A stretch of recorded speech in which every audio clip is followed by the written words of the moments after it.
Pri Oplu so v zadnjih nekaj letih pošteno dodelali svojo ponudbo avtomobilov, na enem področju pa so vseeno zaspali in jih je konkurenca prehitela, ker tja kaj dosti niso vlagali v motorje. Zato volanovci pri vsakem Oplovem testu vedno potarnamo, da je motor preglasen, da porabi preveč ali pa da je narobe kaj takšnega, kar so ostali že dodelali.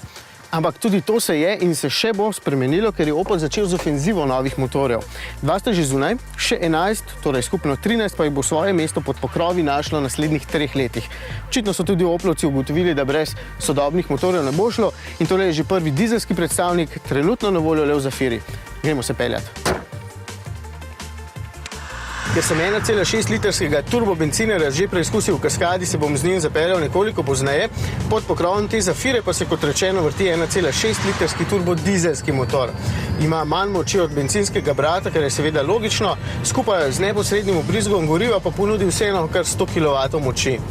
Še ostale številke, 320 Nm je navora in povprečna poraba naj bi bila le 4,1 litra. Če je res tako majhna, kot Oplovci trdijo, bom preizkusil pozneje, ko dobimo avtomobil na test, zaenkrat samo par občutkov in pa mogoče vseeno poraba 6,2 po potovalnem računalniku. Motor je občutno bolj tih od starega 1,7 litrskega CDTI-ja, katerega tudi zamenjuje. In to je fino, ker prejšnji motor je bil preglasen. To je prva od stvari, ki sem jo opazil, pohvalim pa lahko še prožnost. Dejansko motor vleče od najnižjih vrtljajev in kljub temu, da je Zafira kar zajeten kos avtomobila, se mi sploh ne zdi podhranjen. Seveda, trenutno je to samo delna zamenjava 1,7 litrskega turbodizla, ker šibkejše izvedenke ni še na voljo, pa je pri prejšnjem bila. Prav tako je trenutno motor na voljo samo v Zafiri, pa bo sigurno svoje mesto našel tudi v ostalih modelih. No, ampak preden se presedem v drug avtomobil in preizkusim še turbobencinski motor, grem še na ogled povsem nove tovarne, kjer izdelujejo samo te nove motorje. Razlog, da me med posnetki tovarne ne boste ujeli, je preprost. Kljub temu, da sem navajen, da so v proizvodnih obratih snemanja in fotografiranja omejena, pa je razlog v neverjetno hitrem pregledu dela proizvodnje, zato za kakšno besedo v živo niti ni bilo časa. Vam pa takole lahko naštejem nekaj dejstev. Tovarna Schenk Gotthard že od leta 1991 stoji na Madžarskem, le nekaj kilometrov od meje z Avstrijo. V njej so včasih izdelovali tudi avtomobile, recimo prvo generacijo Astre, danes pa so specializirani le za izdelavo pogonskih strojev.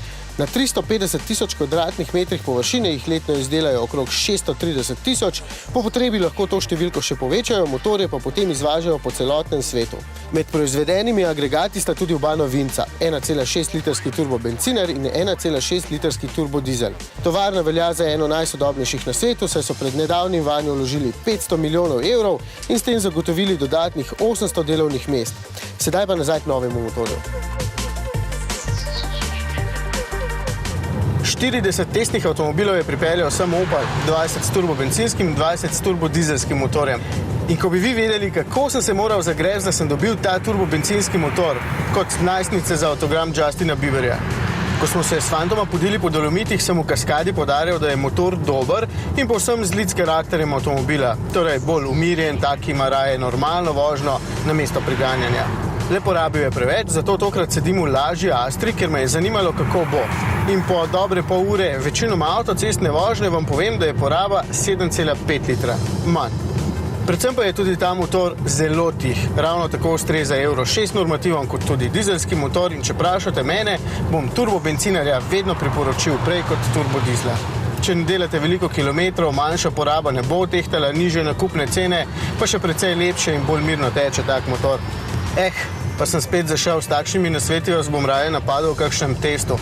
Tole je samo zato, da boste vedeli. Opel je začel z ofenzivo novih motorjev.